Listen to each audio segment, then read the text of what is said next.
मित्रांनो, लग्नाची बेडी या मालिकेच्या पुढील काही भागांमध्ये एक जबरदस्त असा ट्विस्ट आपल्याला पाहायला मिळणार आहे. सावीच्या गृहप्रवेशाच्या दिवशीच DNA टेस्ट करण्यासाठी सावीचे केस कापणाऱ्या रुक्मिणी काकूंना रंगेहात पकडून राघव आणि सिंधू मिळून काकूचा चांगलाच माज उतरवणार आहेत. त्यासाठी व्हिडिओ शेवटपर्यंत नक्की पहा. तर मित्रांनो, आत्तापर्यंत आपण पाहिलं होतं की राघव आणि राजश्री सावीचे लक्ष्मीच्या पावलांनी रत्नपारखींच्या घरात स्वागत करण्याचा निर्णय घेतात आणि सर्व तयारीसुद्धा झालेली असते. राघव आणि सिंधू सावीला घरी घेऊन आलेले असतात. रत्नपारखींचं घर सावीच्या स्वागतासाठी पूर्ण फुलांनी सजवलेलं असतं. तेव्हा सावी कुंकवाच्या पाण्यामध्ये पाय बुडवत हक्कानेच लक्ष्मीच्या पावलांनी आता रत्नपारखींच्या घरामध्ये प्रवेश करत असते आणि ते पाहून सर्वजण खूपच खुश असतात. परंतु मध्येच सावीचा तोल जाऊन ती खाली कोसळणार तर सिंधू सावीला पकडण्यासाठी आतमध्ये पळत येते आणि तेव्हाच मित्रांनो, सिंधूचे सुद्धा कुंकवाने भरलेले पाय रत्नपारखींच्या घरामध्ये उमटले जातात. तर सिंधू काळजीनेच विचारते, सावी बाळा, तू ठीक तर आहेस ना? तर सावी म्हणते, हो आई, मी ठीक आहे. तेव्हा ऋतुजाचं लक्ष खाली जातं तर ती धक्क्यानेच म्हणते, अरे देवा, ही सिंधू तर कुंकवाचे पाय घेऊन लक्ष्मीच्या पावलांनी पुन्हा एकदा आपल्या घरात आली. आणि ते पाहताच सर्वांना मोठा धक्का बसतो. मधूचा मोठा जळफळाट होत असतो. तर सावी म्हणते, आई, सेम टू सेम, तू पण माझ्यासारखी कुंकवाचे पाय घेऊन या घरात आलीस, म्हणजे आता तू पण या घरची लक्ष्मी आहेस का? तर सिंधू म्हणते, नाही बाळा, असं काहीच नाही आहे. तर मधू म्हणते, हो सावी, हे तर सगळं काही तुझ्या आईकडून चुकून झालं असेल. ही पूजा बाबाने फक्त तुझ्यासाठी ठेवली आहे ना, कारण तू या घरची लक्ष्मी आहेस, तुझी आई नाही.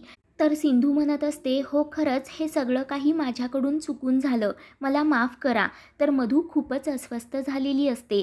ती म्हणते, सिंधू ठीक आहे, चुकून झालं असेल, मी आत्ता हे सगळं काही साफ करून घेते. म्हणून आता मधू लगेच आतमध्ये पळत जाते आणि बादलीभर पाणी घेऊन येते.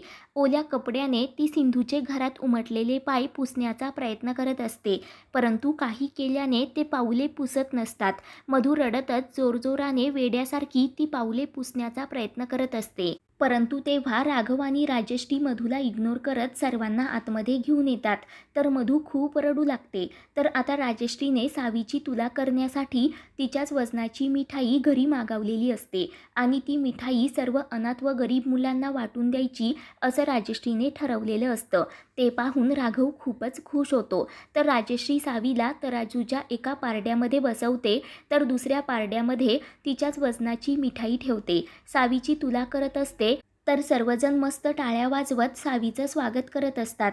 तेव्हा ते सर्व काही पाहून विनू मधूला विचारतो की हे सगळं काही तुम्ही माझ्यासाठी पण केलं होतं का?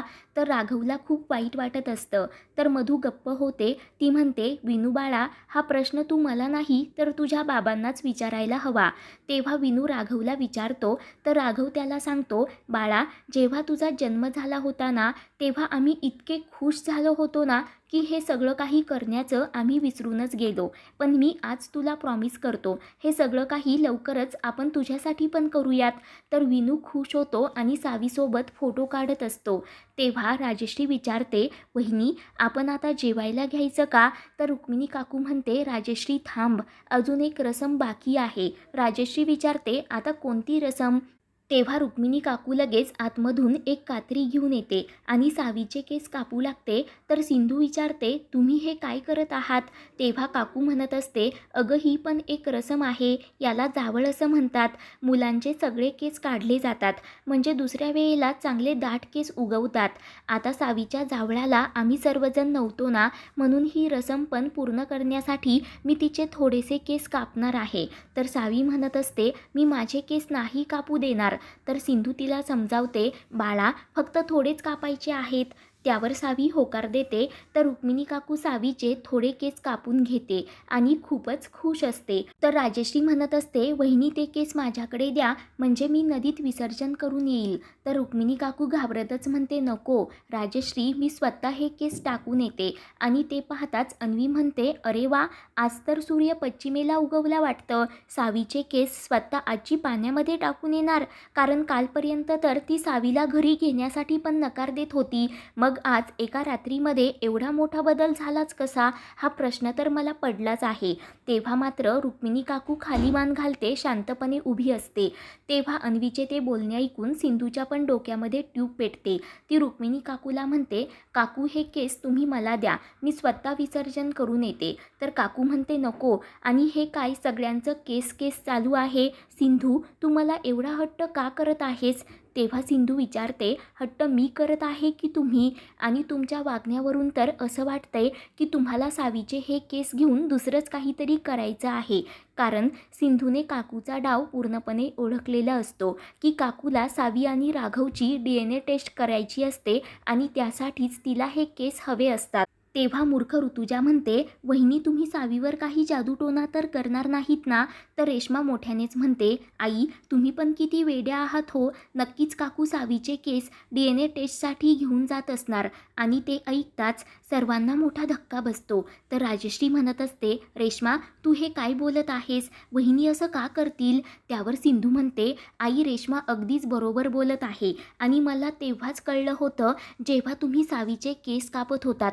परंतु आता मी हे अजिबात सहन नाही करणार. इतकी वर्ष झाली पण काकू तुम्ही नाही बदलल्या, अजूनही आहे तशाच आहात, विश्वासघातकी. तर काकू विचारते, सिंधू तू तरी कुठे बदललीस? अजूनही तशीच उर्मटपणे माझ्याशी बोलत आहेस. सिंधू म्हणते, सध्या तरी प्रश्न हाच आहे की तुम्ही सावीचे केस DNA टेस्टसाठी कापले आहेत ना? तर काकू गप्प होते. राघव म्हणतो, काकू तू एकदाचं सिंधूला सांगून टाक ना की असं खरंच काही नाहीये, वाटलं तर ते केस तू माझ्याकडे दे. परंतु काकू सावीचे केस राघवकडे देण्यासाठी पण तयार नसते. आणि तेव्हाच राघवचा डाऊटसुद्धा क्लिअर होतो.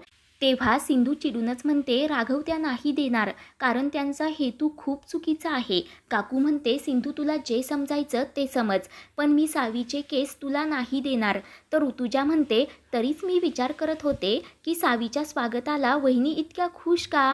पण आत्ता कुठे मला समजतंय की त्यांच्या मनातच काळं होतं. तर इकडे काकू चिडूनच सिंधूला विचारते, मी ही DNA टेस्ट का नाही करायची? इतकी वर्ष तू आमच्या आयुष्यातून गायब होतीस आणि आज अचानक तुझ्या मुलीला घेऊन आमच्या डोक्यावर बसायला आलीस. मग तुला काय वाटलं, आम्ही लगेच तुझ्यावर विश्वास ठेवायचा का?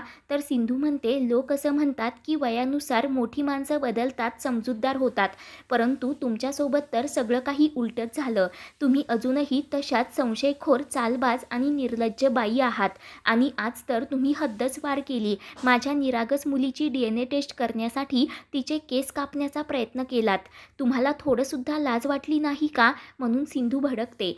तर रुक्मिणी काकू म्हणत असते, सिंधू मी सावीचे केस यासाठी कापले कारण मला माझ्या खानदानाचं नाक कापताना बघायचं नाही. माझ्या रक्तात मला कुठल्याही प्रकारची भेसळ नको आहे.